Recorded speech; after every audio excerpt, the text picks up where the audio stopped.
Hola, pregunta 32 de Facsimóvil cuarta edición y modelo PSO de Matemáticas 2020. Una pregunta de funciones, en específico función cuadrática, donde nos ponen distintas situaciones y hay que ver cuál de estas situaciones se puede modelar mediante una función cuadrática. Hay que saber plantear las fórmulas que uno normalmente se sabe como una función.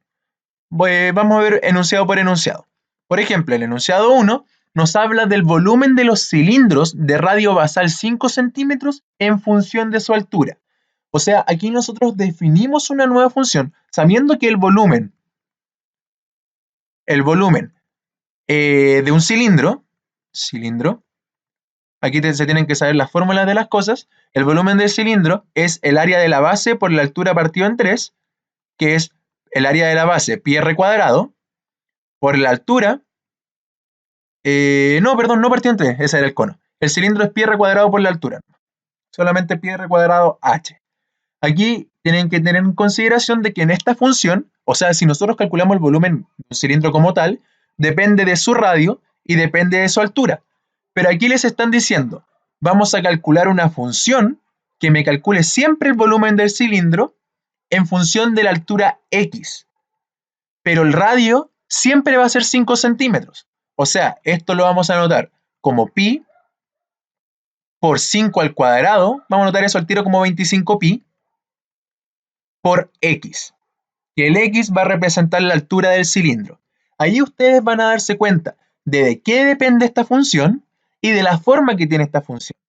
Fíjense que quedó acá, nos quedó un x que no es cuadrático. Si estamos haciendo depender esto de la altura, nosotros no vamos a tener una función cuadrática, vamos a tener una función lineal, que es una recta esto. En cambio, si nos hubiera quedado algo en función del radio, ahí sí hubiera sido cuadrático porque el radio está al cuadrado. Pero como la altura no está al cuadrado, el volumen del cilindro en función de su altura con radio 5 no es una función cuadrática. La 1 no va. La 2, la medida de un lado del rectángulo de área 36 unidades cuadradas en función de la medida del otro lado x. En este caso, tenemos un rectángulo en que vamos a calcular la medida de un lado de los rectángulos en función del otro lado x. O sea, no sé, un alfa acá y un lado x. Nosotros sabemos que el área de este rectángulo es 36 unidades cuadradas. O sea, alfa por x es igual a 36 unidades cuadradas, porque es lado por lado. Y a nosotros nos están preguntando la medida de un lado alfa en función de su lado x. O sea, este alfa, en vez de ser alfa, va a ser 36 partido en x, porque queremos dejar esto como una forma de función. Entonces este alfa, en realidad lo vamos a escribir como una función que depende de un lado, que va a ser igual a 36 partido por el otro lado.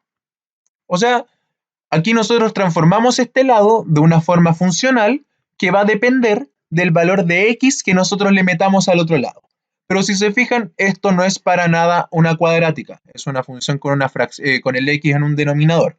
Así que no corresponde a una cuadrática tampoco. Sabiendo eso, ni la 1 ni la 2 estaría haciendo. Vamos a ver si la 3 es o no es. Vamos a borrar acá. Y acá también. Acá también. Acá también. Y acá también. Borramos, borramos, borramos y vamos a ver la 3. La 2 tampoco lo es. La 3, la medida de la diagonal de los cuadrados en función de su lado x. Aquí nosotros tenemos un cuadrado, x, x, x, x, y ahí les recomiendo que se aprendan como fórmula, como teoría, de que la diagonal siempre va a medir el lado por raíz de 2. Eso lo pueden comprobar con Pitágoras. Si hacen un Pitágoras acá, con dos lados del cuadrado como cateto y la hipotenusa como la diagonal, van a llegar a que la diagonal es x raíz de 2. O sea, la función que depende del lado del cuadrado que represente la diagonal es igual a x por raíz de 2.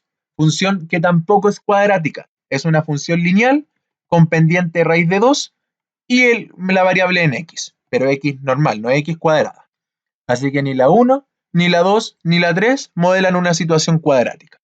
Habían dos lineales y una con el x en el denominador. Espero que haya quedado claro esta forma de representar un lado o algo según una función y poder decir si es lineal, si es cuadrática o lo que sea. Nos vemos en otra pregunta. Chau, chau.